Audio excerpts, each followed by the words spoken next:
Hello. We're coming to you today in light of this self-isolation that we find ourselves in. We know that it's been about 2 weeks for most of you, and you've probably exhausted all of the means that you have in keeping yourself busy and having fun, that you may be getting bored with the same old thing. So we're here today to suggest some things that you can do while you're at home, and it will hopefully grow you together as a family, also enrich your souls. So these again are just suggestions, but we hope that you find them beneficial for you. One of the first things we want to talk about is family worship. Now, you know we're big on that. We've always wanted to push the family, and we hope that our church seems like a family to you. But in light of this coronavirus, we're stuck with our immediate family, aren't we? So with that, what we want to do is remind you of what family worship even is. Our definition of family worship can be shortened down to simply sharing God moments with the family. Now, we want to expand that definition just a little bit. And to do that, we need to understand what God moments are. Now, God moments are awareness of what God is doing in His creation. So this awareness can be nothing more than something that you read in the Bible, to as large as seeing the most beautiful sunrise or sunset you've ever seen in your life, and sharing that with your family, letting them know that you recognize God doing things in His creation and in your own life.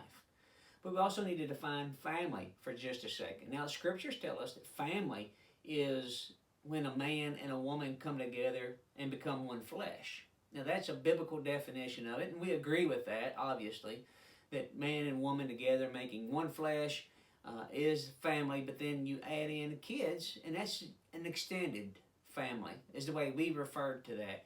And what we want to do is see that families are coming together, and that as they do life, they see God, they're aware of God's providence, and they're sharing that with one another. And that's husbands and wives sharing with themselves, as well as husbands and wives sharing with their kids in that particular case. So that's what we mean by family worship. And what we want to talk about now is ways in which you can do that. Now, you know, scriptures are very important to me, so I'm going to jump right into this and say that one of the ways that we do it as a family, that we've done for many years now, that is phenomenal, because every single person, no matter how old they are, everyone will get something out of the exact same story every single time when you do it in this fashion. It's real simple. I'm going to share that with you here in just a second.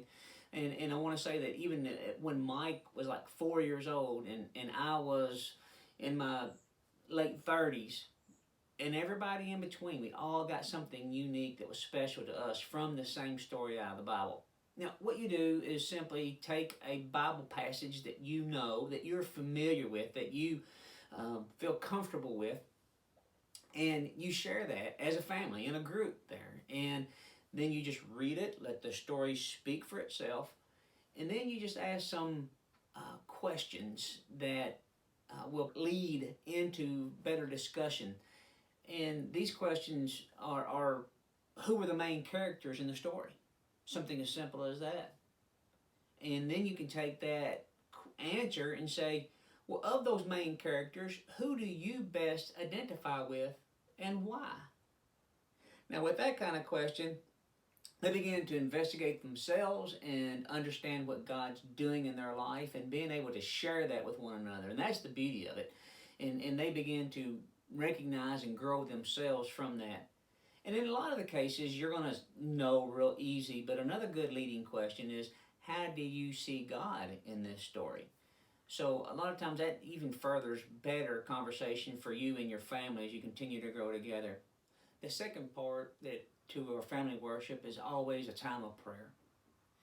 By praying together, you get to hear one another's heart, you understand and get to know one another a lot better, because when you're praying to God, you're laying it all out there. You've got nothing to hide, and you really learn a lot about one another through a time of prayer. But what we want to do is suggest a few things for you to be in prayer about on a regular basis. The first thing is each other. Be sure and pray in a way that you want the best for one another. You love them, even though they may be getting on your nerves after 2 weeks of being locked up in the house, be in prayer for one another, that your time is used wisely and that it brings glory to God. Also pray for those that have been infected by the coronavirus.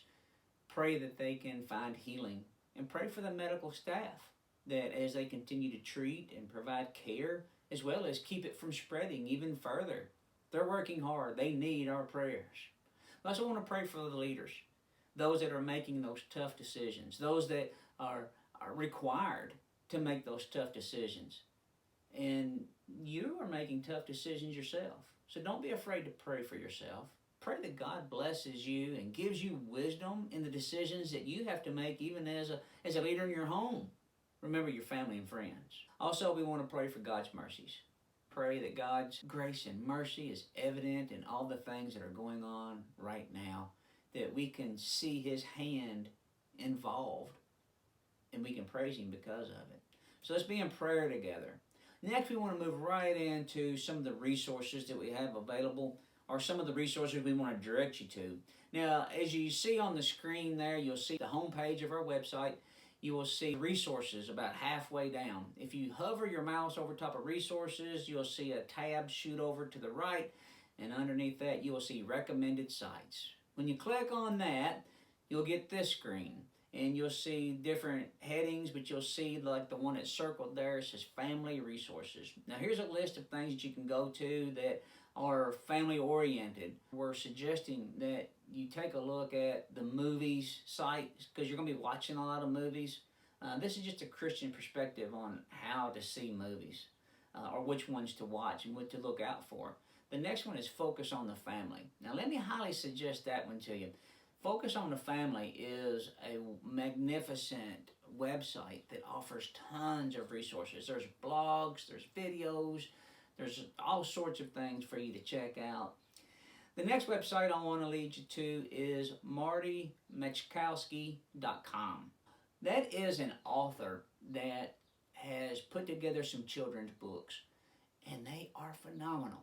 My wife and I have used these resources, and we can't recommend them enough. On your screen there, the three to the right, long story short, old story new, and gospel story.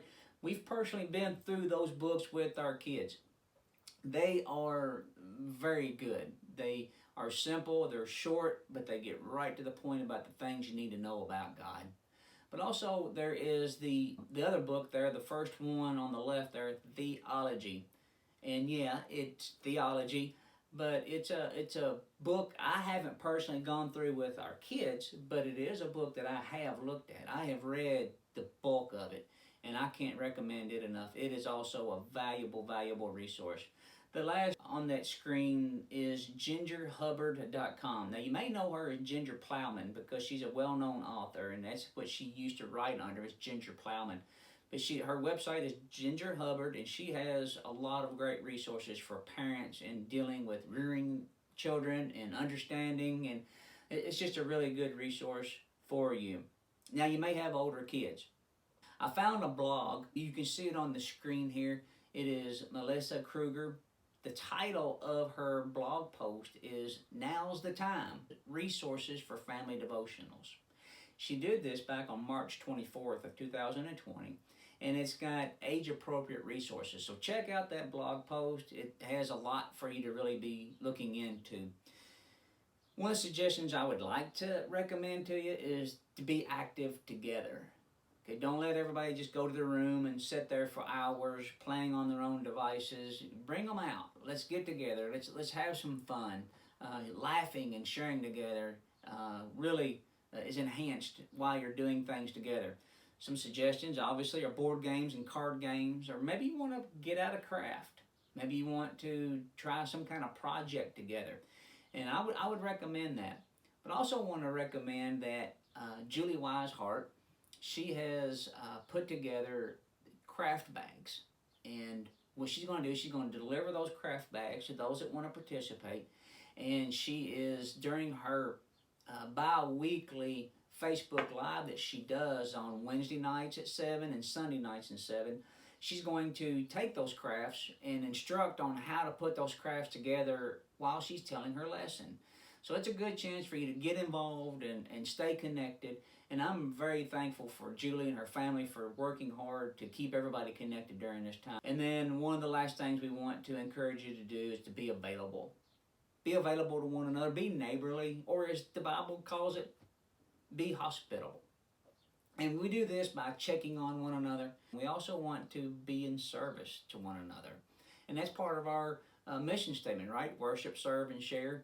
And so in our service, we want to make sure that we're thinking missionally, and we don't have to necessarily be in their homes with them, but we can do things for people that are in need.